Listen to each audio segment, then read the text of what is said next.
इससे हैरत अंगेज वीडियो आपने नहीं देखा होगा। आप देख सकते हैं कितनी तेजी से एक मिसाइल आई और जमीन से जाकर टकराई और यकीन मानिए पूरी दुनिया के रोंगटे खड़े हो गए हैं इस मिसाइल की वजह से। ऐसा इसलिए क्योंकि ये मिसाइल जहां पर जाकर गिरी वो कोई आम जगह नहीं है, यह है डायमोना शहर। जिन्हें नहीं पता, डायमोना को इजराइल की न्यूक्लियर कैपिटल कहा जाता है, यानी कि परमाणु राजधानी। ऐसा इसलिए क्योंकि डायमोना शहर में ही इजराइल ने अपने परमाणु बम बनाने की रिसर्च शुरू करी थी। उसके बाद न्यूक्लियर बम बनाए भी यहीं थे और बनाने के बाद तैनात भी यहीं कर रखे हैं। जी हां, अगर आज इजराइल को किसी पर न्यूक्लियर अटैक करना हो तो वो डायमोना शहर से ही उड़ान भरेगी इनकी मिसाइलें।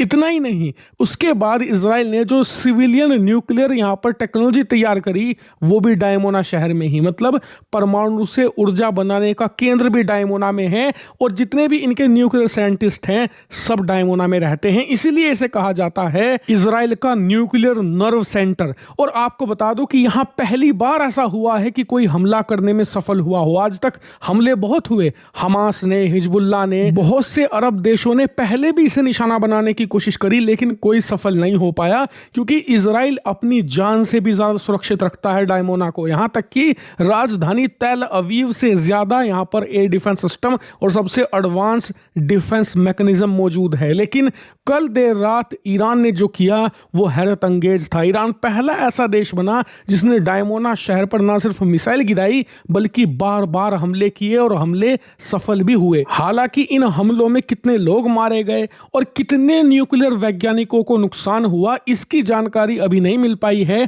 क्योंकि राहत एवं बचाव कार्य जारी है। मलबे में लोगों को ढूंढा जा रहा है। लेकिन इससे आप समझ सकते हैं कि ये कितनी बड़ी बात है ईरान के लिए। हालांकि आप कहोगे कि क्या इसमें इजराइल की किसी न्यूक्लियर टेक्नोलॉजी को, न्यूक्लियर फैसिलिटी को नुकसान हुआ? तो इस पर IAEA जो कि दुनिया भर में न्यूक्लियर साइट को मॉनिटर करती है, जो यूनाइटेड नेशन की एजेंसी है, उन्होंने बताया है कि डायमोना शहर में हुए हमले को इस समय हम मॉनिटर कर रहे हैं। फिलहाल स्थिति यह है कि इजराइल के किसी भी न्यूक्लियर रिएक्टर या फैसिलिटी से रेडिएशन लीक होने की कोई भी यहां पर खबर नहीं है। हालांकि हम आने वाले कई दिनों तक यहां पर नजर बनाए रखेंगे, लेकिन फिलहाल दुनिया को फिक्र करने की जरूरत नहीं है। यहां पर किसी भी प्रकार का रेडिएशन लीक नहीं हुआ है। लेकिन फिर भी ये दुनिया के लिए बहुत बड़े खतरे की घंटी है क्योंकि भले ही इजराइल ने अपने न्यूक्लियर बम जमीन की बहुत ज्यादा गहराइयों में छुपा कर रखे हों, लेकिन इनके जो न्यूक्लियर रिएक्टर हैं जिससे ये बिजली बनाते हैं वो तो खुले में है। आप स्क्रीन पर देख भी सकते हैं इनकी ये फैसिलिटी। अगर यहां पर आकर एक मिसाइल गिरे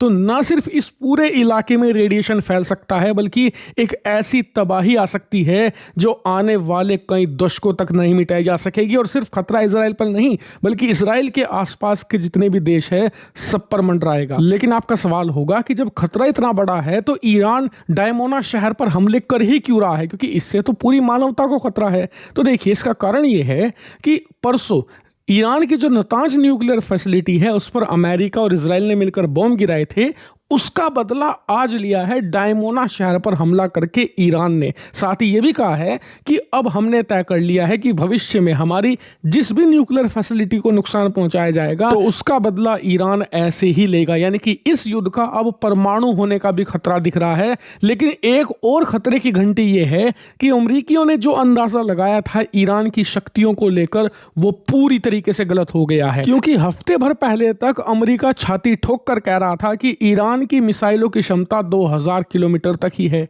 साथ ही इनकी मिसाइलें कभी भी पेनिट्रेट नहीं कर सकती अमेरिकी और इजरायली डिफेंस सिस्टम को। दोनों ही दावे ध्वस्त हो गए हैं।